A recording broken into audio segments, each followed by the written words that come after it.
post, you might have to hit accept or okay. And so then anybody with a joke, an opener, volunteer, okay. Fine, okay, then Grace is our first announcements here. I'm in the middle here. When I posted to that page that we were just talking about, I had only had like three registrations. Well, now with my own, I'm up to 17. So you got mine? That nudge helped. Yes, I got yours. Sorry. Good. I sent you an email. I tried to send everybody an email saying that I received it. So it would have come from Crossroads Business Services. I mailed mine last week. Yeah, so when I get it, Beth, I know I haven't gotten yours because I haven't gotten a fancy envelope reused by 10 people. That's how you know it's for me. Yeah. So that's Grace, talk about it. Other than the retreat. I am doing a class that is a nature pendant and epoxy. I can't epoxy sculpt. If for those people that don't know what that is, you combine two different parts and it turns into clay that you can manipulate for about 24 hours and then it hardens like a rock. So I'm going to bring some pieces of like little seashells and beads and such as that. The one thing I don't have, because my bestie also teaches that class in their April retreat that they have. So she has all the little tiny driftwood that those little pieces are great to add in there. And I also have bales to put on the back that you can attach. And I have either plain bale or plain pins or ones with a bale on it. So you could wear it as a pin and as a necklace. And so I contacted Epoxy and I said, we're doing this class and I've used your product. The one I have is all dried out. And we have all these wonderful artists working on this project. And it would be great advertisement for you. And would you be willing to donate any? And they contacted me and they said, how many people? And I says, well, usually about 25 people. They sent me 25 of the little samples to use for the class and a big one. So everybody can make a pendant. If you aren't going to do it with me in the class and you want to go home and mess with it, we were gifted this. So I'll have it to give to you, even if you don't want to sit in the class. So, and what day are you teaching that at the retreat? Which day? I don't know. Probably Thursday. So the people that aren't there on Wednesday can get in on it. I don't know. Is Lisa Dooley on? I don't know when. Yes, I'm here. I don't know what day she'll be teaching her class either, but we also need to tell people that they need to have Deb Moffat's Hall's Endless Loom to take her class. It's going to be an ornament. And I did on the registration, there is a link there.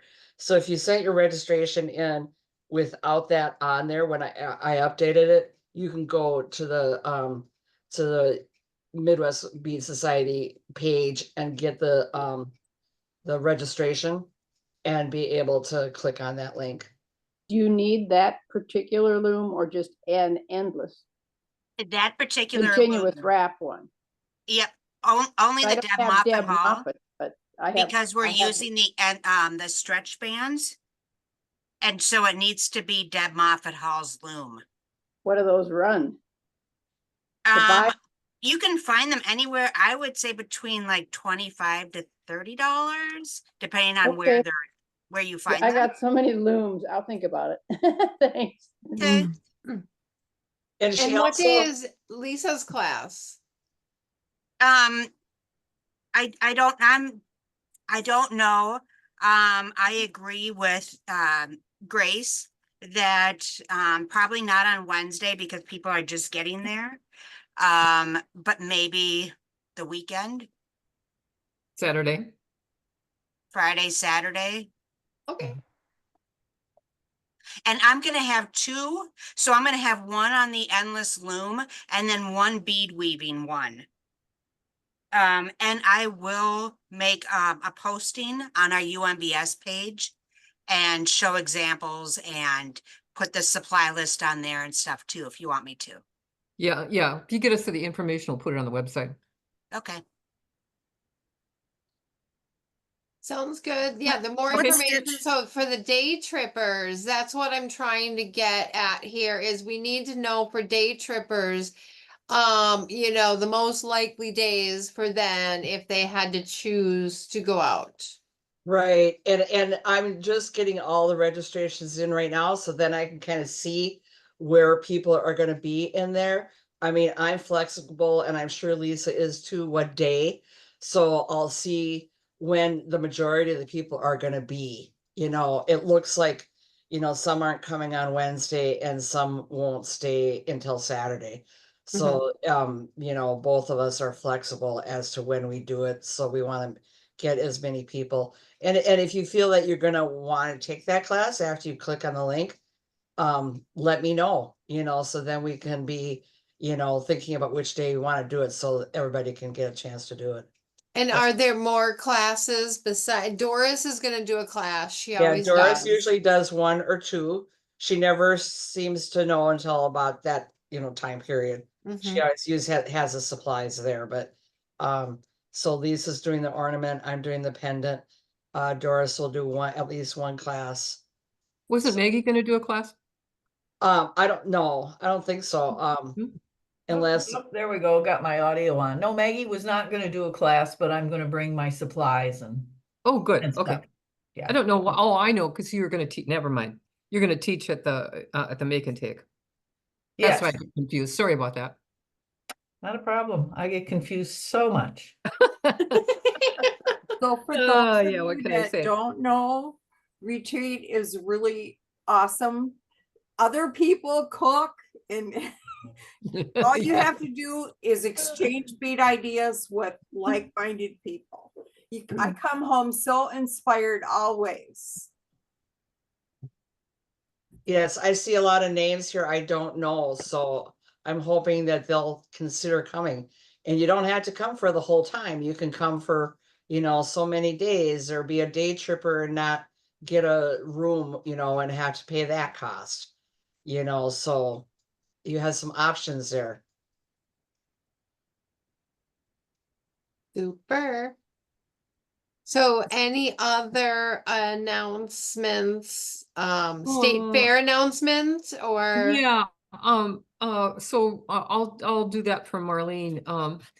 Marlene, unfortunately, is in the emergency room right now. I've been texting with her. She she had some her chest was a little, giving her trouble. So they're doing wonderful tests. So She's okay though. hopefully she's going to be fine. She is. The Minnesota State Fair coming up August 28th. I think that she's still looking for volunteers on the 28th between 1 to 3 p.m. and 3 to 5 p.m. And you're just there for 2 hours. You get a free ticket to the fair. So it's kind of fun. You bring some of your beading stuff and you demo and you talk to people coming through. It's kind of a fun thing to do. The other thing is the UMBS 35th anniversary party. It's coming up on October 13th. The invitations will be sent out at the end of this month. It's going to be at the Midland Hills Golf Course from 11 to 3 p.m. on October 13th. A very nice lunch, a speaker, door prizes. Everybody gets a gift bag. This will be a really, really fun event and just amazing to think that we have been around for 35 years. So I hope everybody can join us. And Rochelle, that's all I've got. I have one comment. Kathy Tapper paid for her membership and to go to the party, all in one check. Oh, So you need to, however you keep track of that. she's still gonna have to send in an invitation. Yeah, okay. Okay. All right, She so has to- then she has to select her where meal. did Hannah go? Hannah, are you here? Do you want to talk about your I class? am here, yes. So on the 17th, we're doing a Saturday Bead Live class. And for that class, what we're doing is I looked at a Queen for the Day, an American Queen for the Day design. And I thought that you can't get much more queenly than Cartier. So I looked at Cartier pieces and redesigned one of them, one that was owned by the Rockefellers. So I redesigned that for beadwork, and that is going to be our free Saturday Bead Live class on the 17th, which you can go ahead and either get into it via Facebook or via Zoom. Either is going to be fine. And the directions for it, just a second, the directions for it are already on the website. They are right here on the calendar page. There you go. There's Heidi. Hi, Heidi. And so here's the Queen for the Day project. I'll show you that a little bit closer up. And also you can download the tutorial for it right there. It's a free one that I did for the Queen for the Day directly for the Upper Midwest Bead Society. So it's one that I am gonna, and that is called a shoulder sash. So it's a brooch basically with two separate pins on it that you can wear on either one shoulder or across the chest as shown. And that was made for the Rockefellers by Cartier. Well, not this one, because the original one was all diamonds and pearls.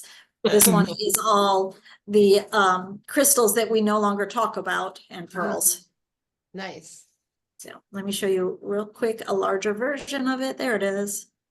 Did Nice. this work? Really pretty. Wow. Super Hannah, you pretty. outdone yourself. It's gorgeous. It was fun.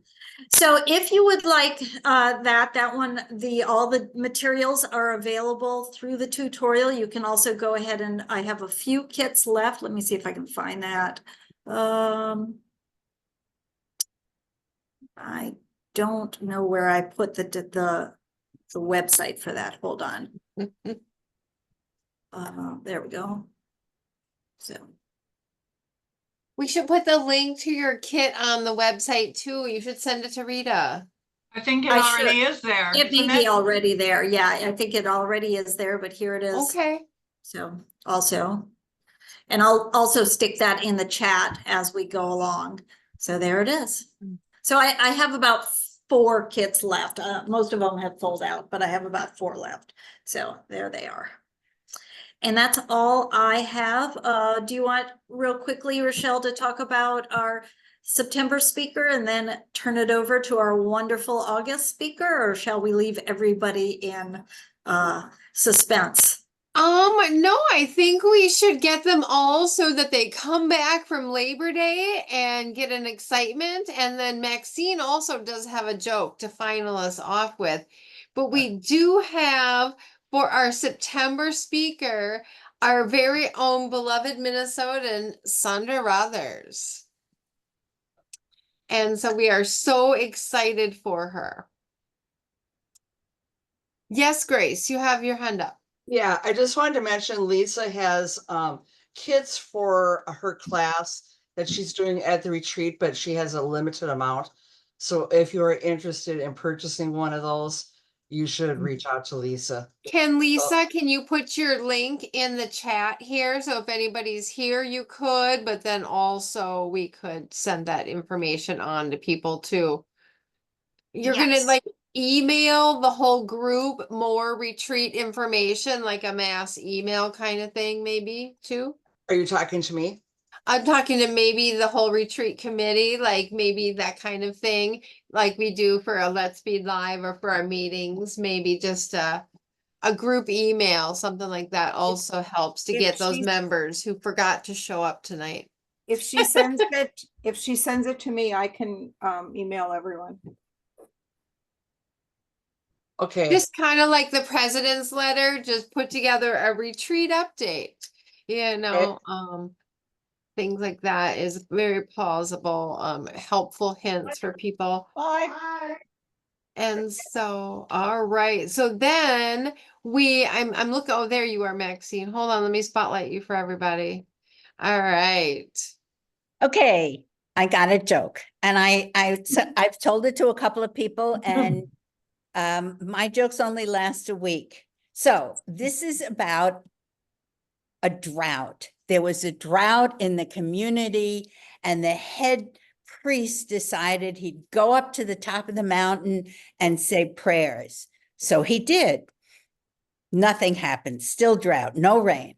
Next day, he decided maybe I should take all the men of the community up with me, and we will all pray together. So he does. Nothing happens, no rain. Next day, he figures, maybe I should have taken the women and the children with me. So he does, and they go up to the top of the mountain and they all pray. Nothing happens. Then he thinks maybe I need to take the animals. So he takes the goats and the sheep, and everybody goes up to the top of the mountain and nothing happens.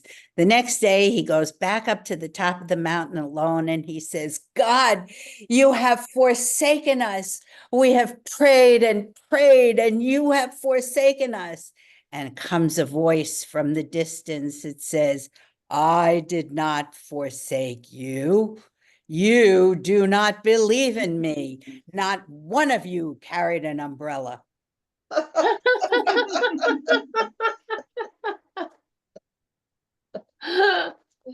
Oh my God, that's wonderful. Pretty I love it. funny. Murphy's Law, Murphy's Law. All right. So Hannah, we do have our very special guest. If there's no other announcements, would you like to introduce our very I would prestigious? love to. I'm so excited to be able to introduce Heidi to you today. And I'm so excited that she agreed to speak with us. And I really think that she probably doesn't need any introduction, but I want to read to you her beautiful bio that she sent to us. She says, she wrote to us, my art flows through my fingers with the greatest of ease. Each bead sewn down, knowing exactly where to rest. Like the hollow bone of a shaman, I allow spirit or perhaps the universe to express itself through me. I can't take credit for the results as it is deeper than myself. Heidi's beadwork is an expression of herself, her feelings for Mother Earth and the creatures upon her. Using bead embroidery techniques and trial and error, her work has continually evolved. Heidi started working with beads in 1975 and remembers making jewelry even as a young child. She currently lives on 16 acres west of Boulder, Colorado. By the way, this sounds like paradise to me. With her husband, Greg, and 3 dogs. Their home is totally off-grid. The sun and a backup generator is all they need to power their home.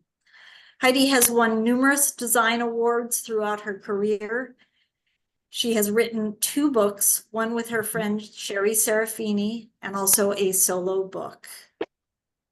So without any further ado, Heidi, we're so happy to have you. Thank you so much. Thank you, all of you, for inviting me. I'm honored to be here. So should I go ahead and hit the share? Let's do it. All right.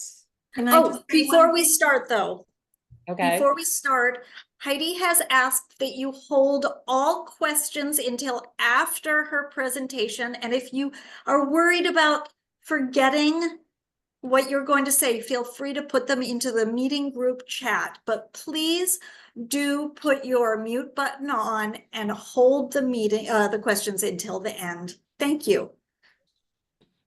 Okay.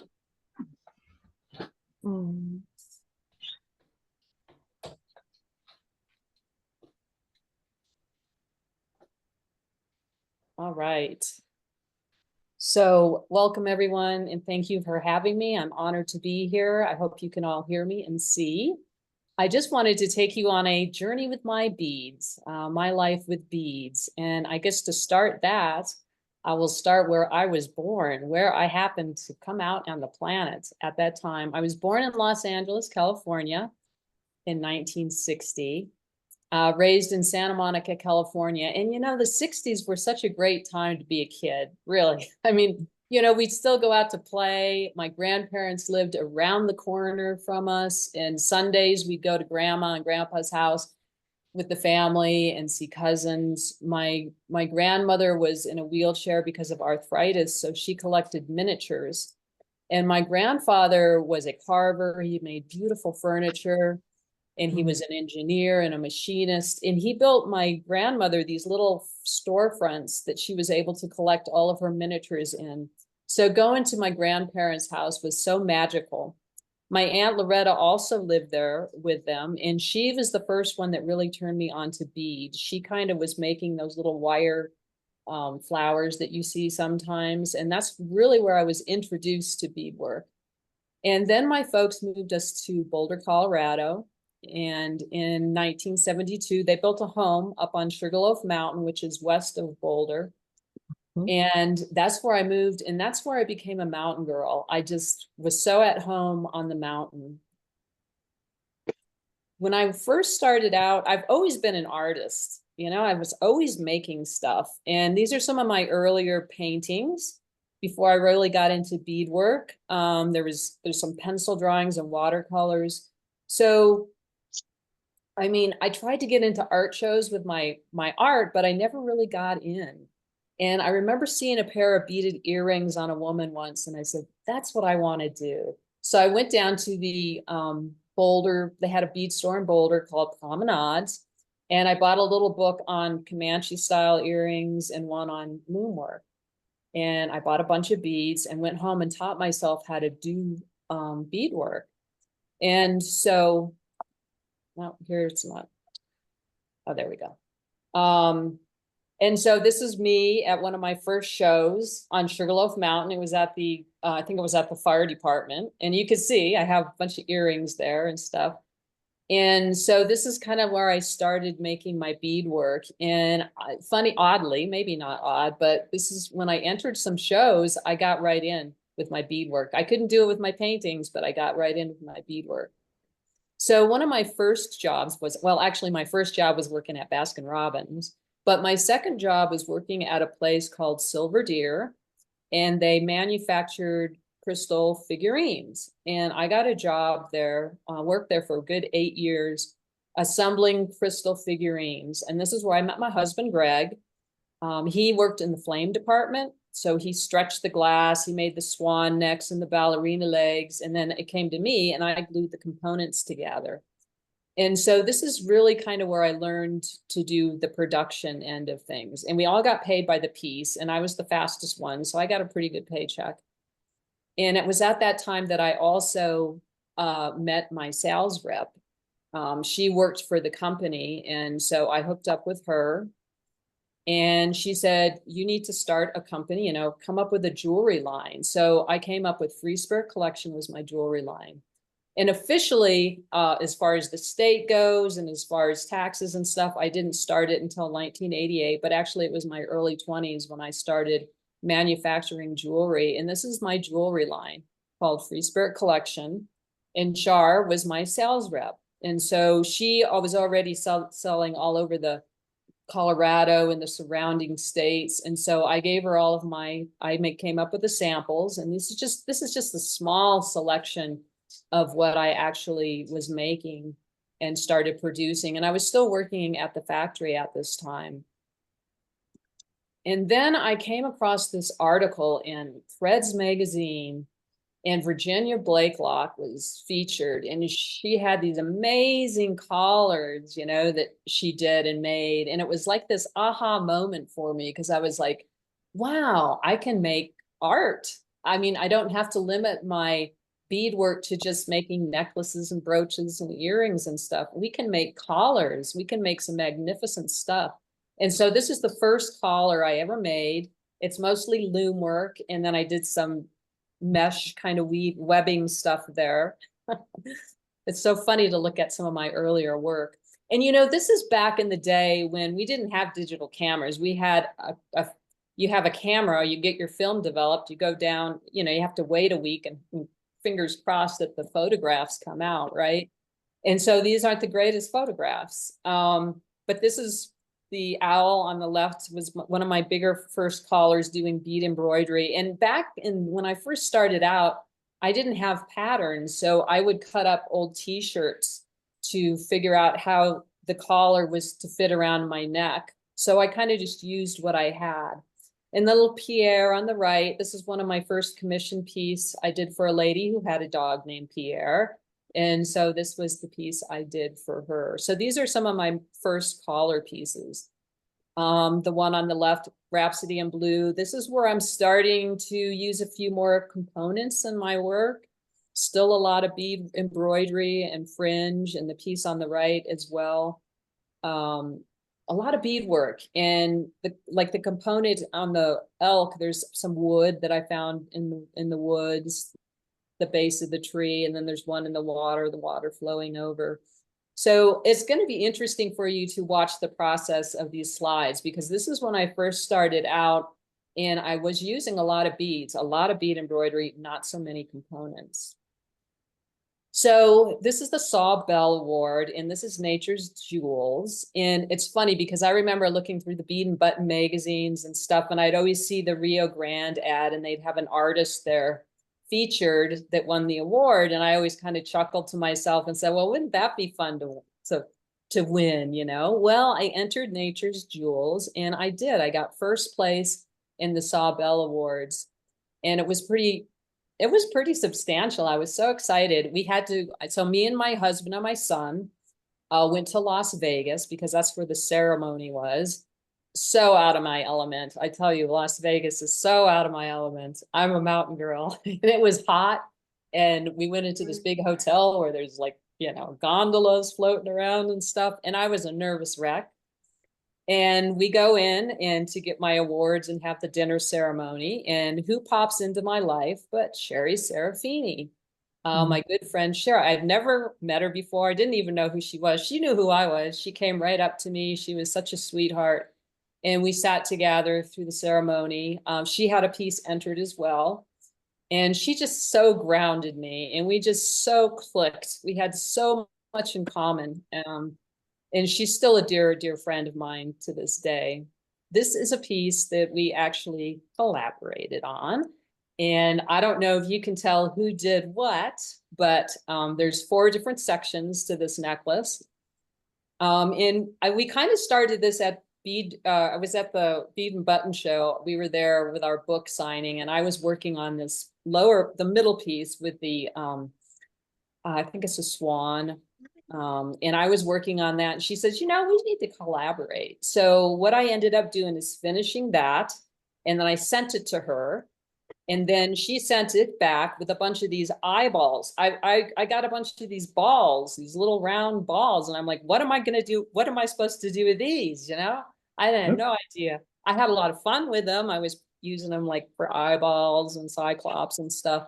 But I ended up then beading the top part, the collar part, the metal part that goes around the neck, and I sent it back to her with all these components, and she finished it. So, and she added the fringe and put it all together. And so this piece was called Migration. So it wasn't long after that we met that we decided to write a book together.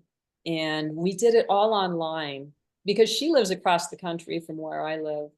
The Art of Bead Embroidery, a beautiful book. And we did it all, like I said, sending emails back and forth and samples back and forth. And it was a beautiful creation of the two that we both came up with. I did my second book in 2012, The Spirit of Bead Embroidery. So I'm just going to jump back to where we live. Live off the grid. We built our house in 1999. It's totally off grid. You can't see the solar panels. They're up kind of behind that top roof there. We have 16 acres, and this is my heart and soul. This is really my heart and soul. These are our 3 dogs, Maya, Sam, and Rocky. So Maya and Rocky on the ends they're my seniors. They're 13 now. And little Sammy in the middle is about 7. We call him our foster failure because we were going to foster him, and well, he's still living with us. So, and this is just a little heart rock that I have up on the property that fills up with water for the critters to drink from. And my inspiration comes from everything around me. Just looking out my windows here is trees, and I've got a ton of hummingbirds this year. And this is a beautiful moose that came one year. We do have a lot of moose. I called her Snowflake because she's black and white, and she's just she's so cute. And so here's some inspiration, this moose piece that I made from what surrounds me. This is a miracles do happen piece because this little white hummingbird came to visit me many, many moons ago.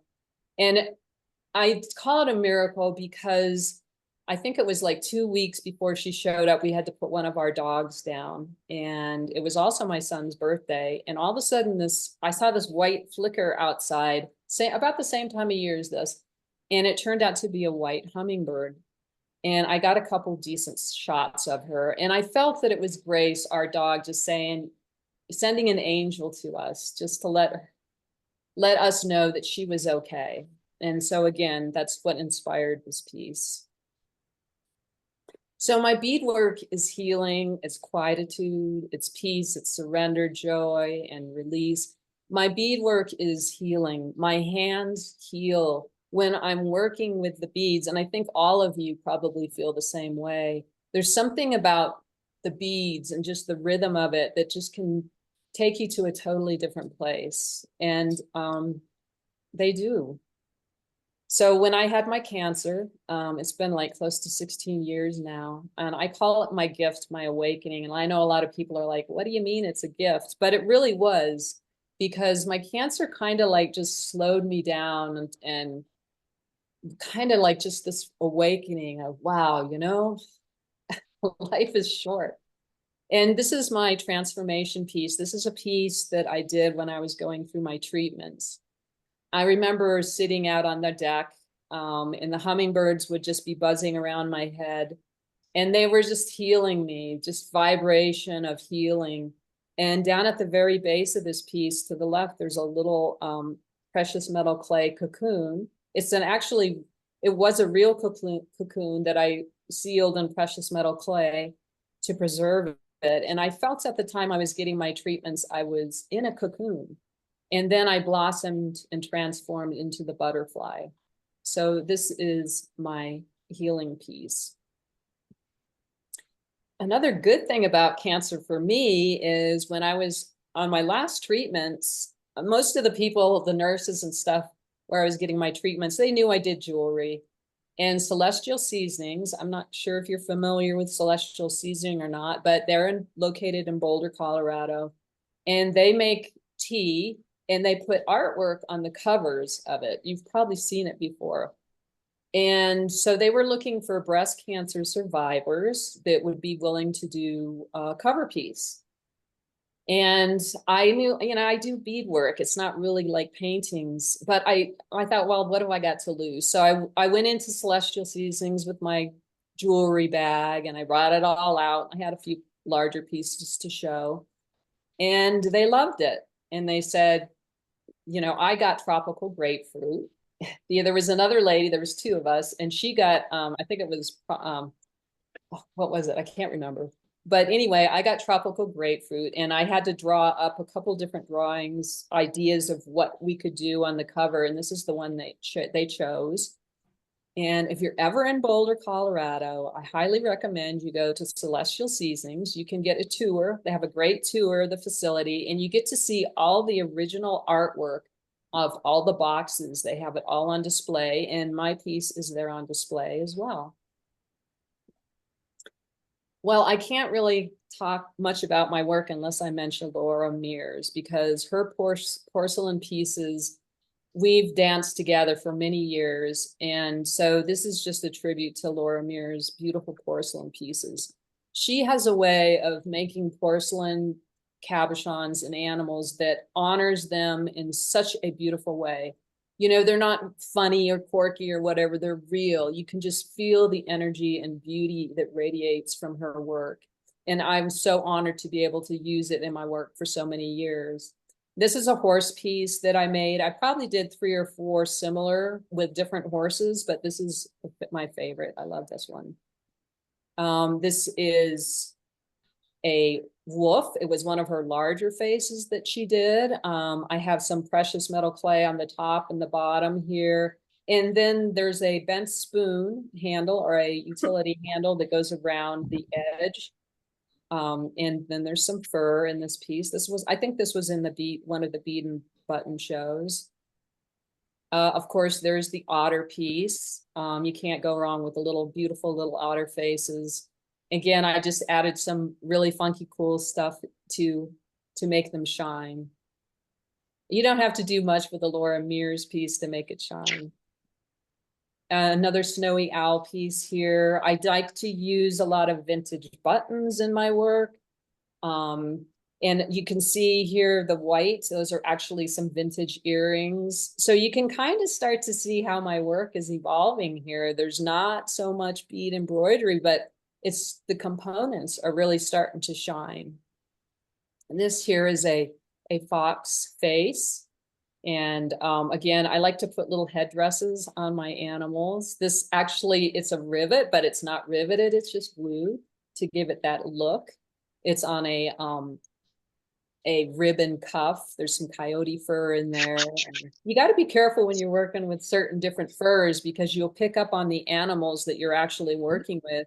And coyote being the trickster is very tricky to work with. So you have to be aware of that. What animals, if you're using things that animals and feathers, try to talk to the fur and the animals and get permission to be able to use their fur and stuff. This is a white wolf and some dorje bells, and again, some more snowy owl pieces, earrings that I did. So let's talk about the challenge and the growth. I really love challenges, and I feel it really grows. You grow with a challenge. So this was a piece of, this is one of my first teapots. And I was invited to do a show. It was on the East Coast many years ago. And they said, I think it was called the Beaded Teapot. And so they invited me and I said, sure, I'll do it. But how do I do a teapot? And so it really made me have to really think, how am I going to bead a teapot, Well, I went down to the Salvation Army and just got a little white teapot. And I learned how to do this taping technique to get a foundation. And this is kind of where a lot of my 3-dimensional stuff comes from. And I teach this in my class, the beaded object class. So this is, again, most of these pieces were inspired by the challenge of Bead and Button, the Bead and Button show, and Bead Dreams. The show is called Bead Dreams. And so I always was trying to make something that nobody else had made before. So I came up with this idea to do this sphere. And I was like, I don't think I've ever seen a beaded sphere before. Maybe there has been, but I've never seen one. So I went down to the craft store and I got a 6-inch foam ball and I covered it with tape. I'm like, how do I get a foundation out of a round object? And I found a basketball in my son's class and it was all sectioned out. There was 8 sections to the ball. And I said, okay, I can cut it up kind of like an orange. So I covered this foam ball with masking tape, and then I sectioned it out into 8 sections and cut it, transfer that to my ultra suede, which is my foundation. I always use ultra suede as my foundation. And then I sewed 4 sections back together. So I had 2 sections, which I beaded on those 2 sections and then put them back together over the ball, and then was able to hide my stitching together. So that's kind of where I come up with this technique. This is called Freebird. This was also in the Bead Dreams show. It has 29 feathers, a taxidermy body, and a bone-clone skull. A bone-clone skull, what's that, you say? There's a place called Bone Clones, and they sell resin skulls of all kinds. They have human skulls. They have, I think they even have an alligator skull. They have a ton of bird skulls, and they use them in, schools teaching. And so I got a blue jay's skull, and the taxidermy body was about the size for a blue jay. And I put them together to get the body. Unfortunately, I didn't know how to do the wings, because here again, this is the challenge. How do I do a wing? And unfortunately, a flicker bird hit my studio window and it died. And so I kind of journeyed to this bird and asked permission if I could use its wing, and I got permission. So I spread the wing out and pinned it in place so that it would dry that way, so that I could look at it and observe it and see how this is made. So that's how the wings and the bird came about. This is called Shapeshifter. And again, this is using a bone clone skull. It was a great horned owl, and it was pretty big. So when I got it, I'm looking straight at this owl and it's huge. And I knew I wanted to make a necklace, but it was so big. So I ended up cutting it at an angle so that it wasn't so large, and it was more, the size I wanted. I had a taxidermy eye of a great horned owl, and I used some epoxy sculpts to put it in place. And again, I'm using my taping technique, masking tape, to get the skin that I then transfer to my ultra suede. And that's how Shapeshifter came about. So here again, you can see where I'm going. I'm changing a little bit. I'm getting a little more three-dimensional here. And this is where my grandmother's miniatures came into really helping me. So this little car, again, I cut it at an angle. So when you're cutting something at an angle, it looks like the car is coming out of the piece. And then there's some little miniature binoculars that I was able to put in place there. And then another Laura Mears, I think that was her elephant head. So you can see that just the three-dimensional and the components are really starting to speak for themselves. This is a piece that I did for Bead and Button magazine in 2010, I think it was. So the how-to is in that magazine. And here's where I took a toy animal. And again, I'm cutting that head off at an angle. If you put that polar bear head so it was straight on, it would be looking really funky. But if you cut it at an angle, it makes it a little bit more realistic. So at this time in my life, this was in 2013, I had another aha moment. I'm out home working, and I'm doing wholesale. Free Spirit collection. Yeah, I did a lot of art shows. Every other weekend we were at art shows doing retail, but the majority of my money came from selling wholesale to shops. And it was really burning me out. And I remember sitting at my desk going, if I don't cut this out, I am going to give myself cancer again. And so I had this idea of, what if I sold my business? I'm like, is this even possible? Can you sell a beadwork business, But it didn't, my name wasn't attached to it. It was Free Spirit Collection. And I talked to my accountant, my tax guy, and we came up with a reasonable price. And I thought, you know what? I'm just going to post it on Facebook. What have I got to lose? And I got a really good response. I think there was, at that time, 2013, beadwork is really pretty popular. And so Margie Deeb, I don't know if you guys know her, but she wrote a book with Kallenbach Publishing as well, and she was interested. So she flew out and we spent a good week together, and she bought my business, and I taught her all the techniques in my line at that time, how to do it. And she, I probably had I don't know, I want to say 30, 40 wholesale accounts that were very active. And so she went home happy, and I was happy, because at this time in my life, I could kind of start to slow down. I didn't have all these orders, that I had to come up with, because you're talking, when you're talking wholesale, if you're selling a bracelet for $50, the store is selling it for $100. And then you got to give your sales rep 20%. It's not, it's a lot. It's a hard way to make a living. Oh, UPS must be here. So anyway, I had time, more time to play a little bit. And so I started playing with epoxy sculpting. Now, back in that time, It was crystal clay.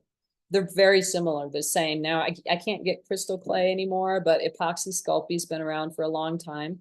And I just started playing with the clay. So instead of, I think somebody had mentioned earlier, they're teaching a class with it. Instead of having to stitch the beads, you actually you put the clay down and then you press the beads into it. And it's really wonderful medium to play with. I highly recommend you do it.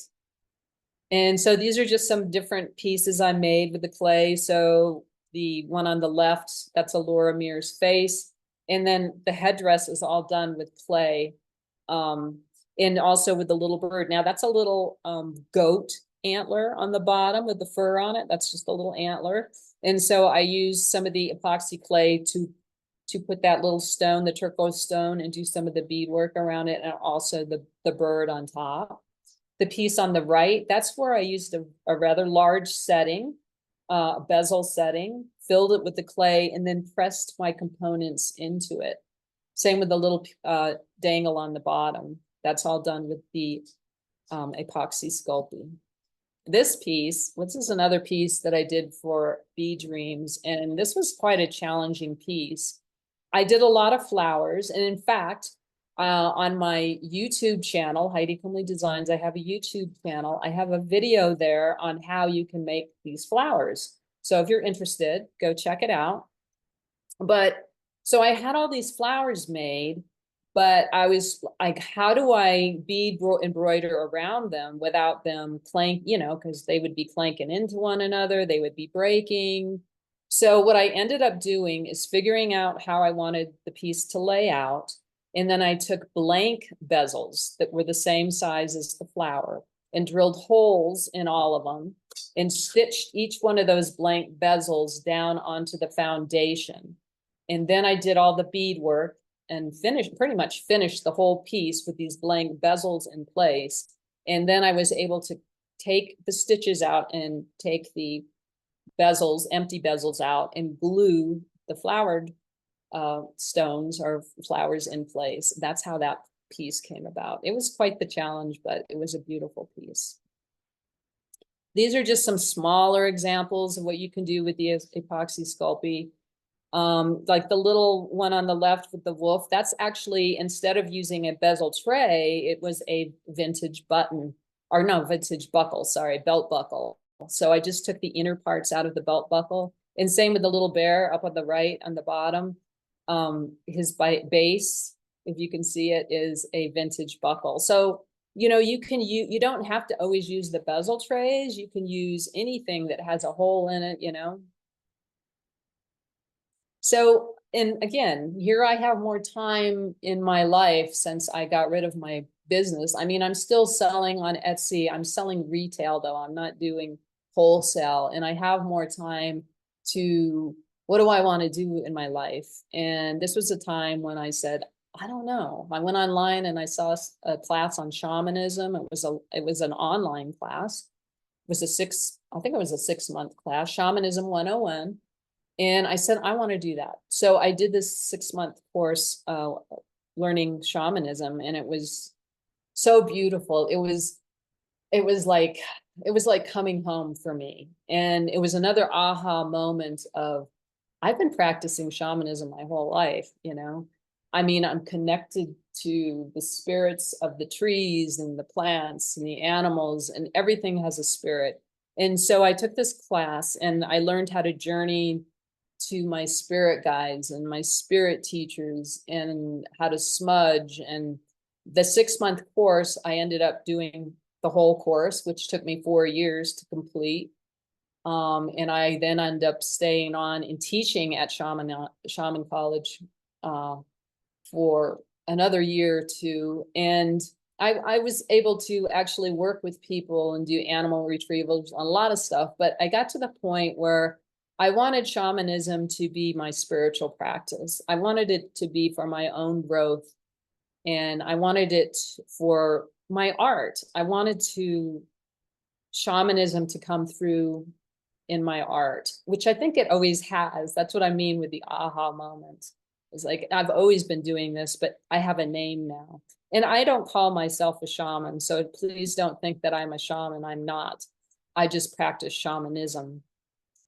So this is a piece called The Wisdom Keeper. And this is another piece with Laura Mears' face. And she always does these beautiful faces. And I said, can you make me an old one?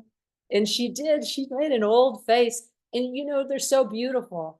There's so much expression in the face. There's so much that needs to be said. So many stories that this woman can tell you.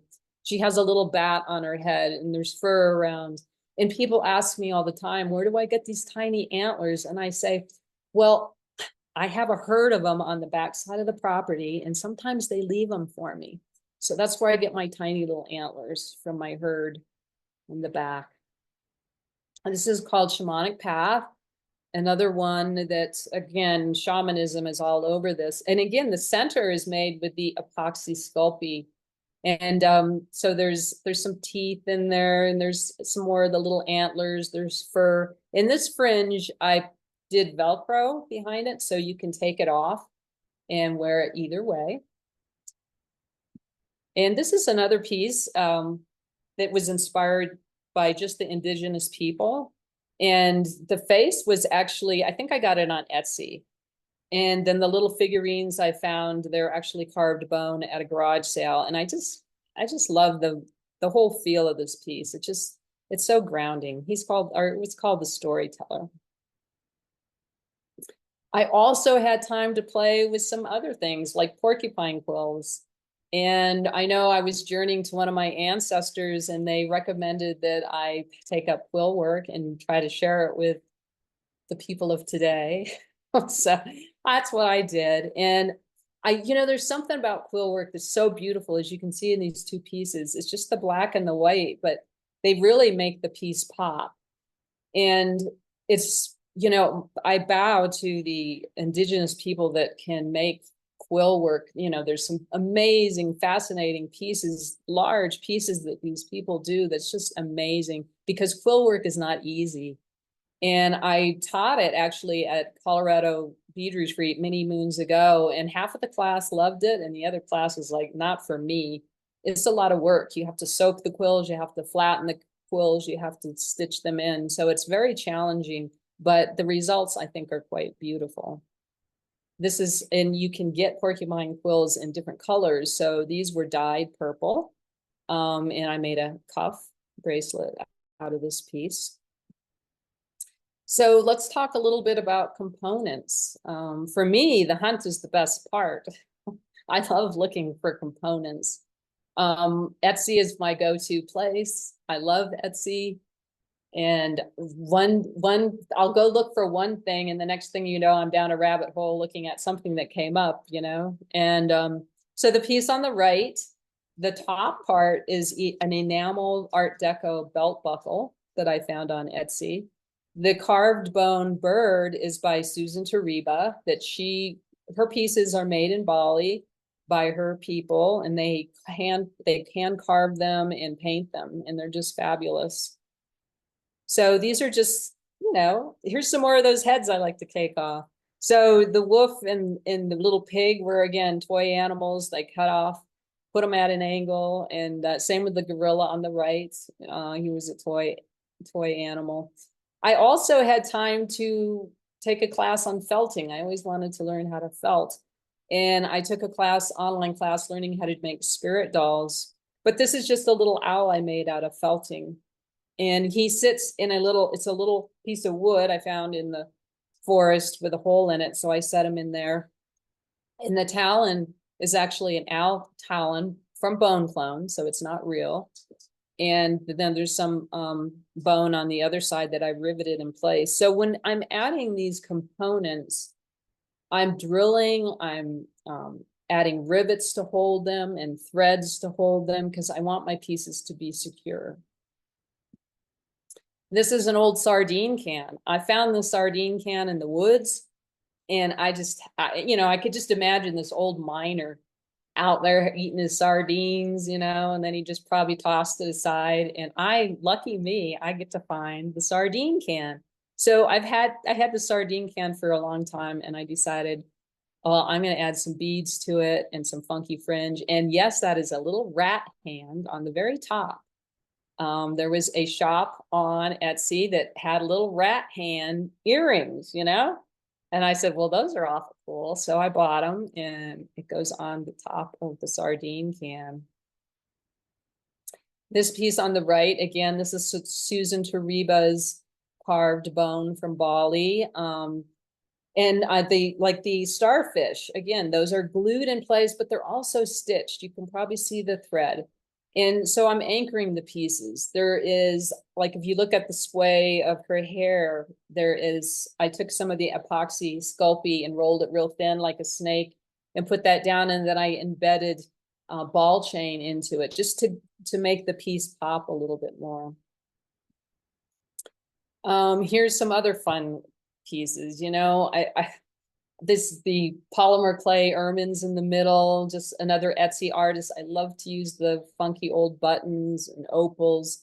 The polymer clay on the top of the earrings and the bottom is an artist that sells on Facebook quite often. I don't know if I'm going to say her name right. Susana Paredes. She's from Las Vegas, Nevada. And I love her pieces. I've just started playing with them.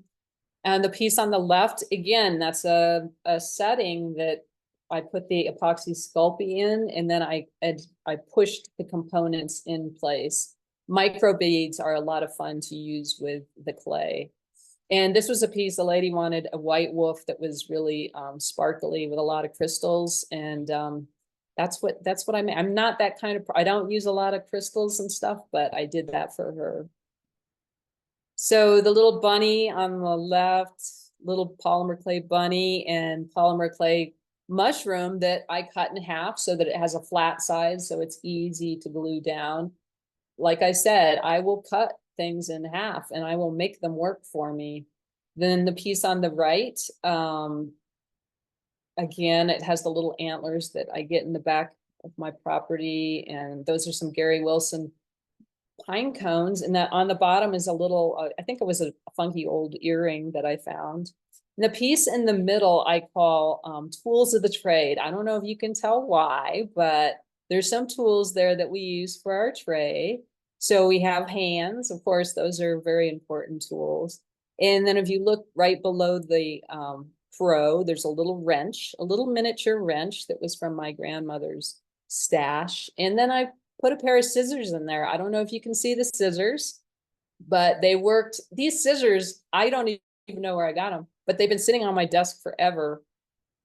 And I had, you know, that crow with that point, when you're working with squares and triangles, it's really hard. Those angles are hard. And the scissors just fit perfectly there. So I said, aha, that's got to stay. Here again, you know, the stone on the left, those are holy stones. A lot of them come with holes in them. So, you know, you can use, I'll just go through the woods, and if I find a stone that has a flat back, I'll take it home with me, you know, because maybe I can use it. So there's a lot of buttons going on there, and you can see where some of the buttons and some of the components in here, I get out my jewelry saw and I cut them to make them so they fit right where they need to go. And then the piece on the right, Fox Paws, she's an Etsy artist. She did the clay component faces on the bottom, and the top parts of those earrings are just vintage buttons. They don't make buttons like that anymore. These are just another example of the components that are out there. There's some amazing artists. Judy Mountain did the owl on the bottom, Clue Designs in the center, Susan Tariba, more of her bone pieces there. And then the piece on the right, the wolf, is made by Kara Orcutt. She does some amazing cabs. And the two sections on either side of that wolf, they were one. There was a polymer clay section that was one, and I cut it in half so I could put it on either side. Below the wolf, there is a shell button that I cut in half. And then I glued a little wolf that I had in my stash. So again, just using what you have already lying around. Here's another polymer clay owl that I glued on top. I like to layer my work. So if you have a foundation, you're doing beadwork, why not take another piece of beadwork and put it on top? Layer it, give it that three-dimensional feel. The piece on the right, if you see that fabric in there, this is something that I teach in one of my classes.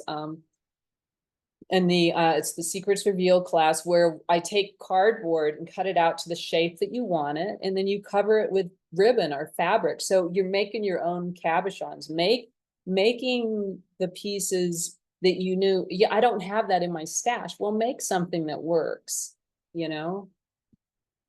Here's another great example of just this piece on the left, the one in the center is hand painted in Russia.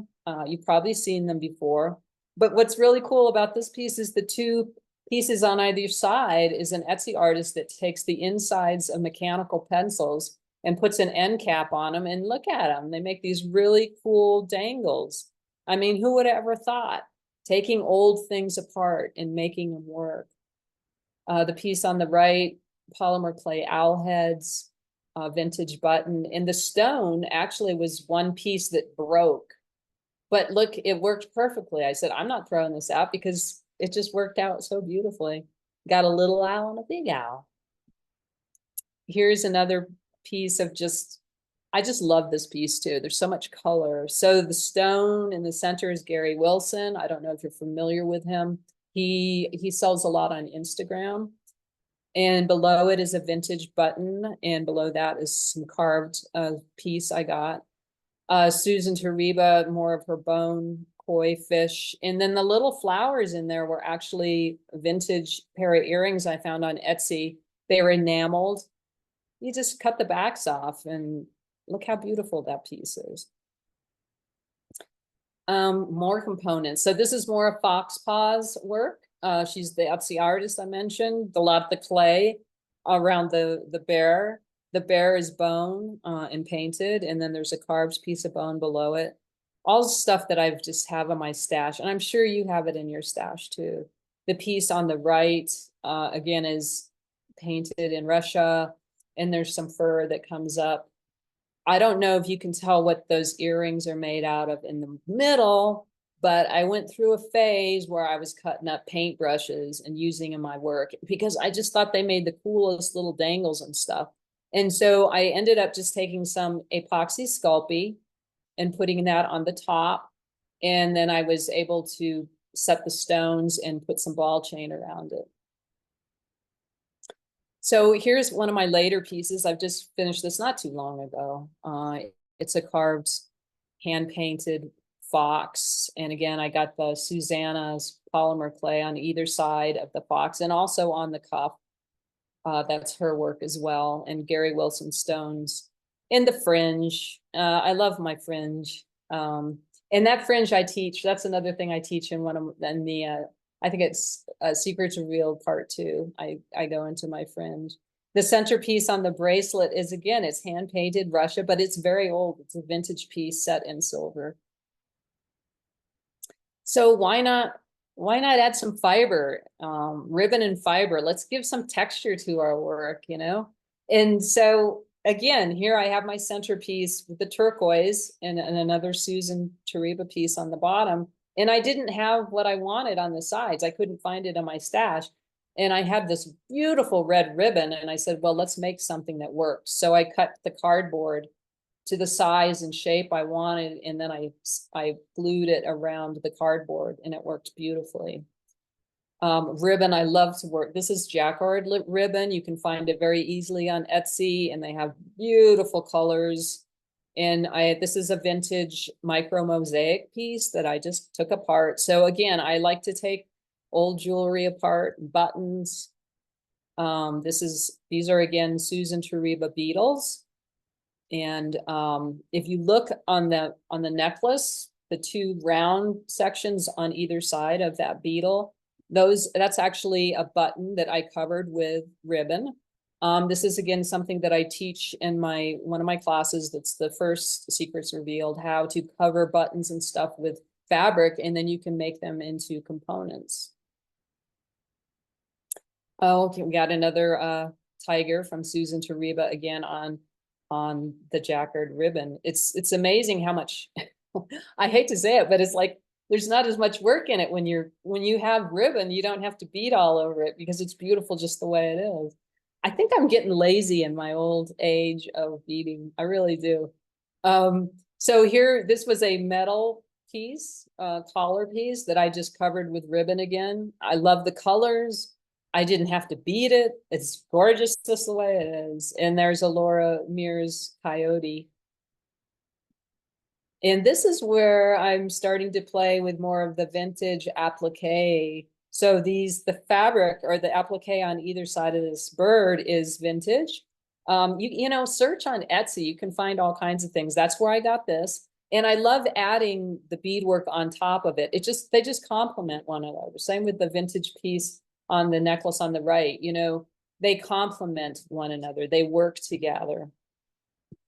And this piece here is a great example of the ribbon. Ribbon is the centerpiece. There's hardly any beadwork here except for maybe the fringe. That's a Susan Tariba bone piece and the feathers. But I mean, the ribbon says it all. So I'm going to talk a little bit about my classes. The first one is the beaded object class. I've been teaching this for many, many moons now. Registration will open in November, and the class is usually in February. And these are like 5-week. This is a 5-week course, but I just added a break in between. I find that my online courses, because they're 5 or 6 weeks, that people kind of want to have a break in between. So we start out in Unit 1, and I teach you how to tape using taping technique on your object that you find. And then we transfer it to a suede foundation. And then in Unit 2, I start teaching you how to lay out the designs on your piece. In Unit 3, I call it the lesson in patience, because this is when you have to start to really start beading and gluing and beading and gluing, and it's time consuming. Do people finish this class? I'd say maybe 1 or 2 finish at the end of the 6 weeks, but some people, it takes them a year. Some people don't even finish. Some people give up, but I don't want to turn you off on it because so many people learn so much from the class. So we take our break, and then Unit 4, we start to put it back together. In Unit 5, then we start to finish the piece. So when I take and teach a class online with you, I'm right there with you. So this was the piece that I did with this year's group, the beaded object class, this ermine. This isn't a piece I recommend a beginner do. I've been doing this a while. So this was a very challenging piece just because of the angles and everything on this piece. But this is just an example of, you know, like I said, I'm there with you in each of these classes, doing each of the assignments with you. So this is a piece called Road Trip. I was going to enter it in the bead and buttons, bead dreams, and then bead and button fizzled out. And I was kind of bummed because I was really wanting to show this piece. But it was a birdhouse that I got on Etsy, and it was laser cut birdhouse, so it came flat, and then you put the pieces together, which was a great advantage to me because I was able to bead each section of the birdhouse and then put it back together. So the metal on this piece, on this trailer, was actually old soda cans that I flattened out with a hammer, and then I drilled each little hole and beaded to make it look like a rivet. This is a buffalo that I did one year with the class. It was a buffalo that I got on Etsy, and I just covered it with beads. And then this is where I was starting to play with felting a little bit too. This is it's actually a jar. I call it the Beetle Jug jar. This was at the Bead Museum in Maine for quite a few years. They had a show there called Stings and something or other. It was insect related. And so this is the jug that I use. So again, Susan Tariba beetles, and then I put a little magnetic beetle on the top. And this is just a mask. This is one that I did, I think it might have been a year or 2 ago in the beaded object class. It was ceramic, And then again, my taping technique to get the skin and the foundation, beading on it, and gave it a necklace. I really loved this piece, which is a beautiful piece. So next we go to my Secrets Revealed class. Registration is open now for this class. And the class starts September 23rd. And this is a 6-week course. In Unit 1, I thought I should teach people how to search for components and stuff. And it's amazing how many people don't really know, they don't have a clue. But so I show you my secrets of how I search for things. And then I also am showing you how my basics, the glue I use, the thread I use, the needles I use, how I glue my components, how I do my back stitch, and all of that. So the students pick out 6 or 10 little small cabs that they have in their stash. So most of my classes, you have to buy a few things, but most of the stuff is in your stash. And these classes are a great way to use up your stash. So this is Unit 1. And then in Unit 2, we work with epoxy Sculpey. So we're working on focals. So part of that class, we work on the mosaics. And then the second unit, we work on some bigger pieces. So we're working on getting some focals together. And each one of my classes and units are on my website, and they all come with videos and PDFs. And then we also have a Zoom class, or not a class, it's more like a meeting once a week where we go over the unit. In Unit 3, like I said, we go over how to cover cardboard with ribbon and fabric so that you can make a component out of it. We also cover buttons so we can make focals out of that. And I also show you and teach you how to do a little bit of felting so you can make components out of that. In Unit 4, we cover how we're going to design and put all these components together, because I think there's we do a pair of earrings. Well, we do I'll go through that. And I go over my tools. So my saws, the vise, how I do this, how I cut it. And then we, of course, make our first pair of earrings using the components. And here I let everybody take a break again, because people need to catch up. Then we come back to Unit 5, where we do a beaded object, but it's not a beaded object where the whole piece is covered in beads. It's where you use little sections of the components that we made and how you can add them to a box or a purse or something of that sort. We also go over making a bracelet. I show you how to incorporate fur. And then in Unit 6, the last unit, we cover a lot. We make a necklace, we do a collar, and we do a brooch. So if you can see by looking at all of these components in these pieces, these were all components that we made at the very beginning. And of course, we're pulling from our stash where we need to plug in here and there. But that's the first Secrets Revealed class. Secrets Revealed Part 2. Well, registration will start next year in the spring. I just finished that class. And this is the piece that I made with my students for this class. So in Secrets Revealed Part 2, we start out in Unit 1, learning loom work. And then I teach you how to do some twisted leather fringe. And so in this case, it's Velcro, so you can put it on the back and take it off. And I also cover how to make tassels, a lot of tassels in this class. Loom work again, we're working loom work again, but this time we're using larger beads. And I'm also showing you how to add cabochons to your loom work and stitch around, and also adding buttons in some of the loom pieces here. So Unit 3, we go over blessing bags and how to use fabric patches. And again, that 3-dimensional, while you're taking your beadwork and putting it on top of some other beadwork. So it gives it that 3-dimensional feel.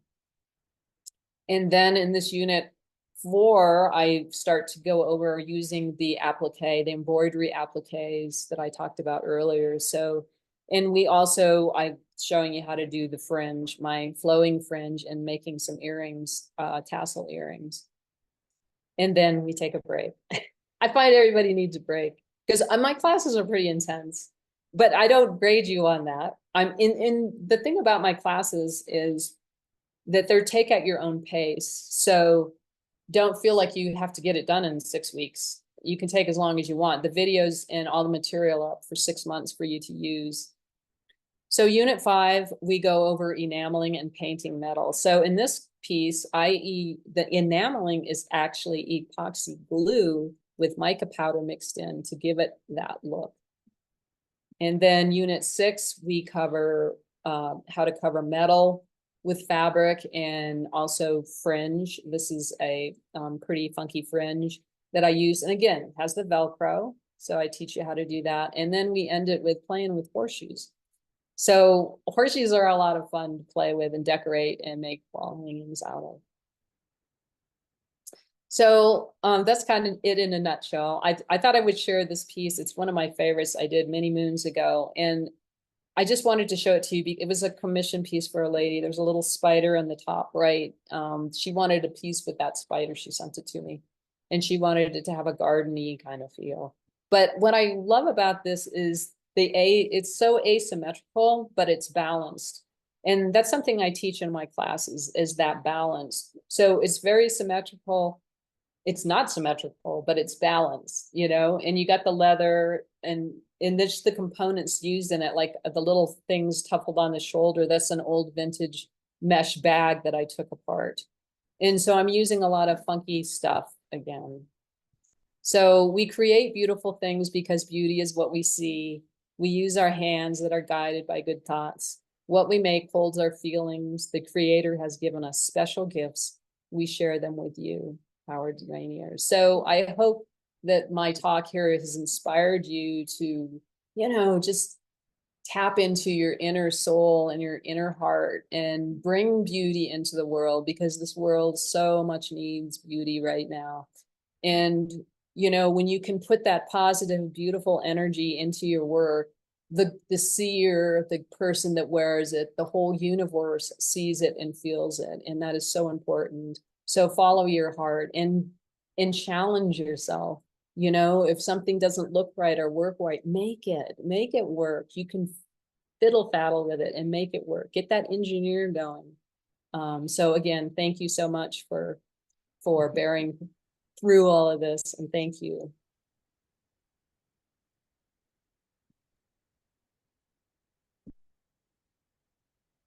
Okay. My gosh, you're leaving us all speechless. Oh no. I have a question. You talked about that you have a herd that you get the little antlers from. A herd of what? Oh, they're little deer that are in the Okay. back of my property. Thank you. They show up every once in a while. Does anybody want to see a slide again? Have a question on any of the slides? Because otherwise I can exit out of this. The snowflake with the green behind it, it was like a glass, white glass with the green. Was it a petal? Was it a flower? Was it a snowflake?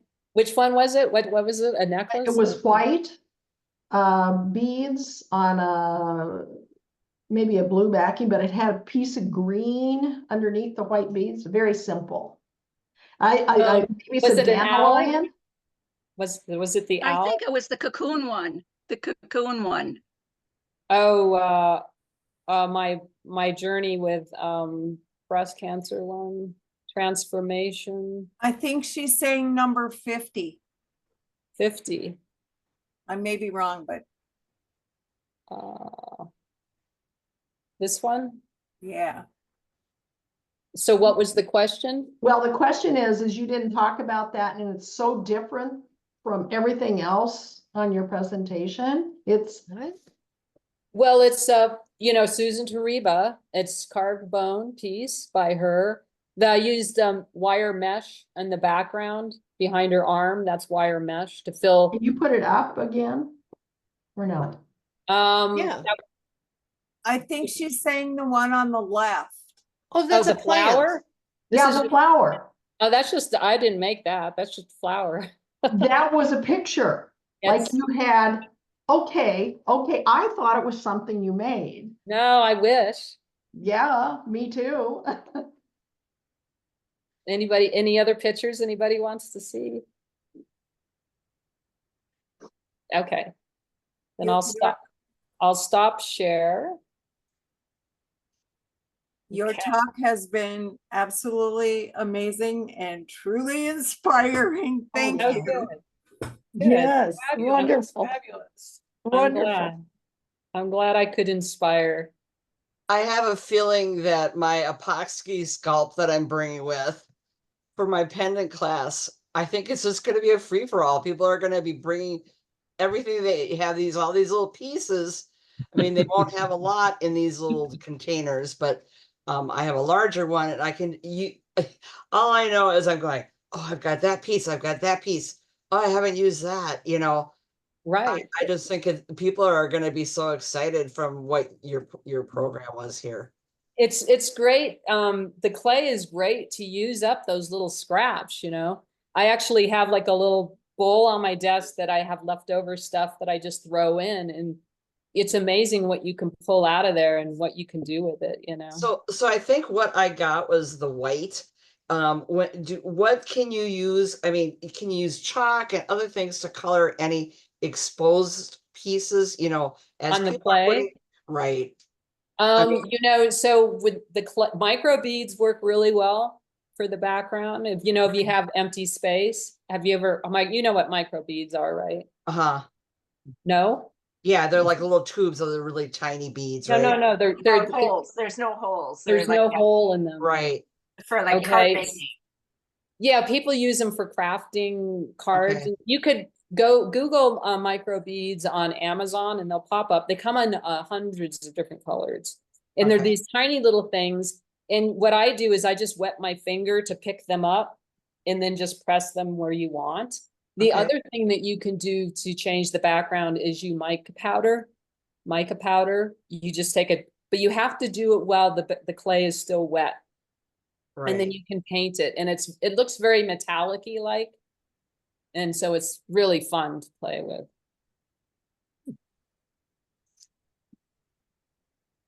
Any other questions? Do I see any hands? I don't see anything. There's a few in the chat here. So one question from Lisa is, do you have to take the first Secrets Revealed class to take the second class next year? I recommend doing it that way because, but this year, like I had people take my second class that didn't take the first class. As long as you're an experienced bead embroidery person, I think it's okay. But I kind of recommend you do the first one just because there's a lot of secrets in the first one, like how to use the tools and this and that and the other thing that in the second class, it'll make more sense to you. So, but it's not mandatory. I'm Thank easy. you. There's Anybody else? There's another question. Do you use different glues to glue different items? I do. I use, this is the epoxy that I use. I don't know if you can see it. It's 110, DP 110. It's clear epoxy. It comes in a gun. It's very expensive. And I also use E6000, but I don't like to use E6000 just because of its smell and yeah. But I use heavy glues like that whenever I'm gluing a cabochon into place, a stone. Whenever you want to glue something that you don't really want to come apart, I use that. But I use super thick tacky glue is my go-to glue for gluing a piece together. So in other words, if I have my beadwork, I have my beadwork on my foundation and it's all done. And now I want to put it together.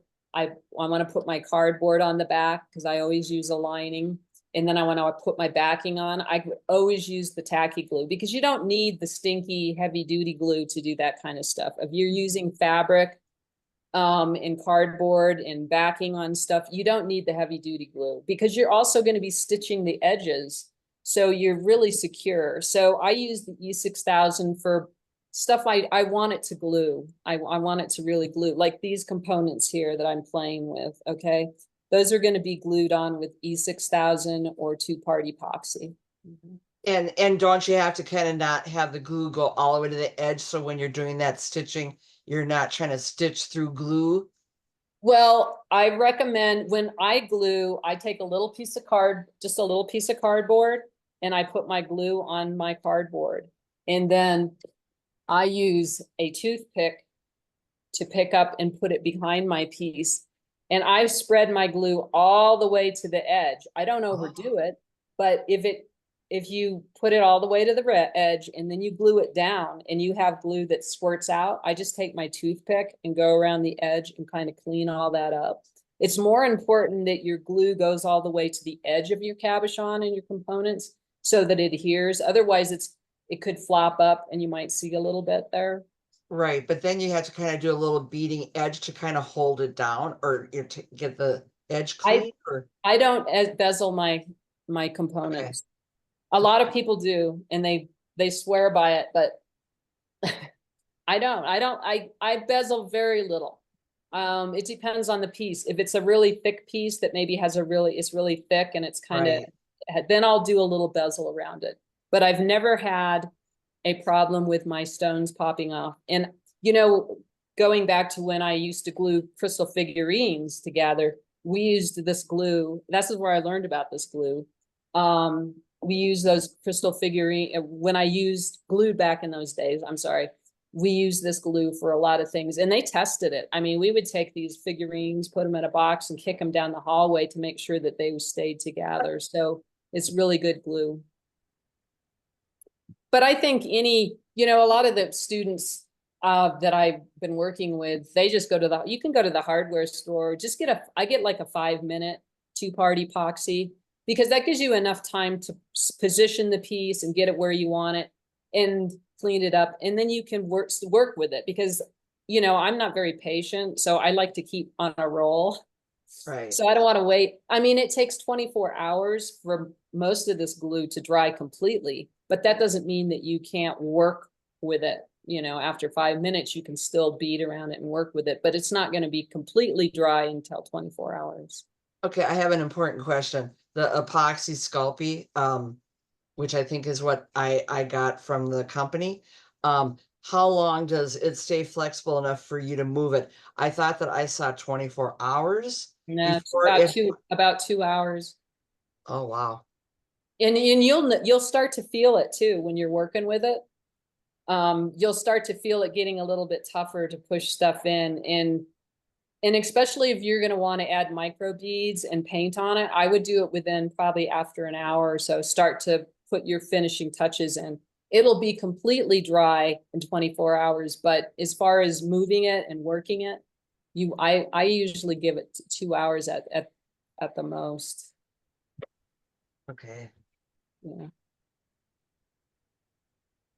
And then it's concrete. I mean, I had in like the flowers that I was talking about, if I dropped one of those, it wouldn't fall out of the clay. The petal would break, because that's how good the stuff is. And there was a few instances where that happened, and I had to try to get the petal out. I had to get my Dremel out and try to drill it out. It's good stuff. I think yeah. I think you almost have to kind of maybe do your little design before you start mixing up your epoxy sculpt, because I just looked it up. That's what we have. So kind of do a little design and get what kind of, if you have a bezel tray, maybe lay the beads out, kind of have an idea of where you're going with it, Right. Yeah, I think that helps for sure. Yeah. And then if it's like a really big piece, like I think I showed the cuff that was really pretty intense. I only was able to do half of that at a time, or do it in sections. Yeah. Because it was so big. Yeah. Good to know. Yeah.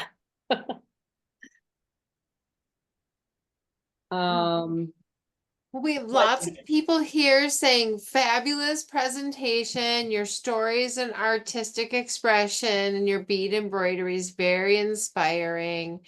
Fabulous presentation, love your work so much. Now there's another question. How do you store your elements? My components and stuff? Yeah, so they don't get all messed up, I I have presume. a lot of trays, like bead trays, that I stack with. I have a lot of little drawers, Riker mounts. So Riker mounts, kind of the same thing, but it has a glass cover. So I keep all my turquoise in one tray. I'm really organized. I hate to say it, but my desk, I'm not like, I can't start another project until I finish the one I'm working on. So I don't have like a bunch of projects on my desk. And the other thing too, when I work, like I'll work, and I learned this in the production mode. So like, let's say I'm working on this piece. Well, I also have the earrings, going on at the same time or anything else in that coloration. And so in other words, when I stitch around the centerpiece, I glue these in place. Well, I have the other piece ready to go. So I'm kind of moving in a production line. So while this glue is drying, I'm working on the next piece. You see what I'm saying? So that I'm more efficient that way. So that way I don't have to glue these on and then go, oh, is it time yet? Can I play with it yet? No, because I need to keep busy, So I'm always have things going. And I feel like if I'm making a necklace or something like that, let's make a pair of earrings at the same time. And that doesn't mean that they're going to sell together but I've already got that coloration going. And if I don't, then whoever buys the necklace is going to go, can you make a pair of earrings to match? So I've always kind of felt like, yeah, well, I might as well make them now. So, and then if I don't sell it with it, that's okay. Then my earring stash just builds. So. So the question is, so do you lay out and design the piece first and work and make changes as needed? That's a good question. I work, I kind of, I go with the component tells me, like, again, I'm going to just refer to this piece. I started with this piece, and then I start to slowly go through my stash and add things that look like they're going to work. And then I'll do beadwork around it, and then I'll go, okay, I need something that's going to fit in this little section, So I'm kind of, I have an idea, but a lot of times it changes as I go, because I'll have an idea and I'll have the components laid out. And then when I start working on something, I'll go, nope, that piece isn't going to work there. So I'll have to think of something else. So then I'll go through the whole work of looking through my stash again. I tell you what, the older I'm getting, the worse my decision making is, because it'll take me forever. I mean, I'll spend hours trying to find just the right component. And then I'll use the first one I found. The first one, I should have used just the first one to begin with, but I had to look through everything else to make sure that it was just the right one. So, and I think we all are probably like that way, but it just seems like the older I'm getting, I just feel like I want each piece that I make that comes out to be the best it can be. Some people I know, they draw out their designs. I don't work that way. I have kind of an idea. That's not to say that, if I get a new component in and I really want to work with it, I'll jump right into it and start designing around it. It's kind of like a puzzle, you just kind of put and I also really highly recommend the lines. I don't know if you can see them because of the light, but I always put grid lines on all of my pieces, so that if the piece is symmetrical, it'll be beautiful. But if you want to do something asymmetrical, you can still use those grid lines to help you balance the piece, so that it's the same on each side, even though it's not symmetrical. So I highly recommend grid lines. I don't know if that helped or not. Yes. So is Laura Mears selling to the public anymore, or no, she's not? I think she only sells to certain people. So where's the best way to find? I'm not one of them stuff? anymore. So sadly, I don't know. I really don't. I mean, she's out there, but I don't really know. I mean, I know she has an Instagram, account. You could probably message her there if you wanted to. And you know, sometimes you can just look. I mean, there's people that have her stash and they sell it sometimes on eBay and stuff, and or reach out even on Facebook. Hey, I'm looking for this Laura Mears piece. Does anyone happen to have one? Because there's people that have huge stash. I mean, I have a stash of her work and it's sacred to me. I'm not giving it up. So don't get a hold of me. Because I won't sell I'm it. on To you. Etsy. I mean, I've had people try to offer me a lot of money for it, but it's like, no, it's priceless. Right. So I love it. I love it. I Yeah. love it. I love it. I love it. Any other questions? Those were in the chat. You can I raise have your one hand. You here. can unmute. Lisa, what bead weaving stitch are you also doing? I only use the back stitch. I don't really bead weave that much. I'm not a bead weaver. It drives me crazy, so I'm a bead embroidery artist. Oh, and are you still taking donations of bead supplies? No, because I'm not really doing that. I was taking donations for a long time and going down to the cancer center, and women that were going through treatments, we would just bead, but I'm not doing that anymore.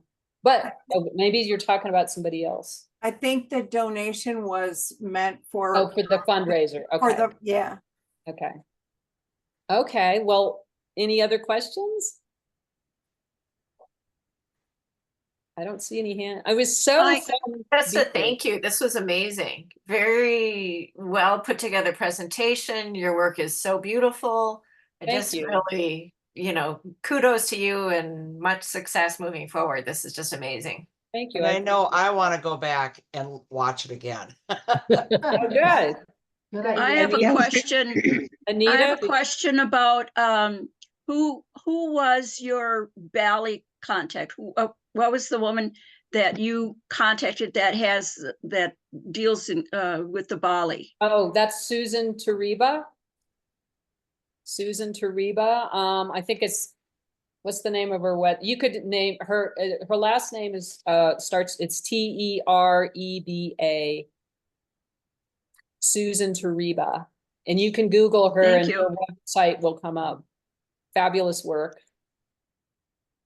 All right. Very inspiring. Well, good. Thank you so much. It's been an honor to be here with you all, and I can't wait to see what you all create. Yeah. Well, that retreat is coming up. We'll find something to do. Yeah. There you Right. go. Get your There you go. registrations in. Thank you. And get out your stash. I think that's the thing that gets me is so many people have such a beautiful stash and they don't use it.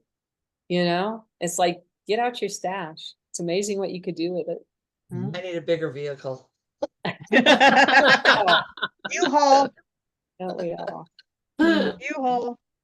Really go hit those yard sales and all that. Yeah. This is the perfect time for it. And my question is, you keep cutting off the animal heads. What happens to the rest of the bodies? I still have them.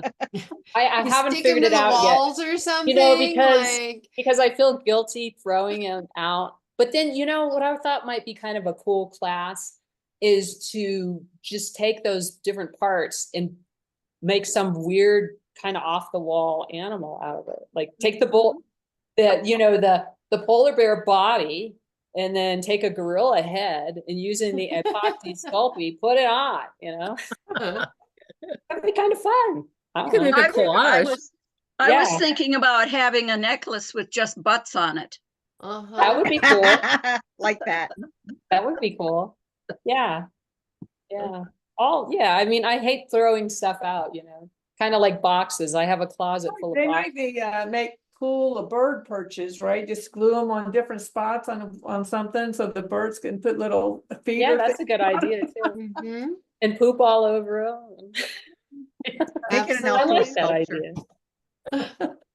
Oh my Well, God. thank you, Heidi. This was really, really an interesting presentation. It's great work. Well, thank you. Thank So you. inspired. So Thanks for having inspired. me. Thanks for having me. I enjoyed it. Absolutely. Anytime. All right. You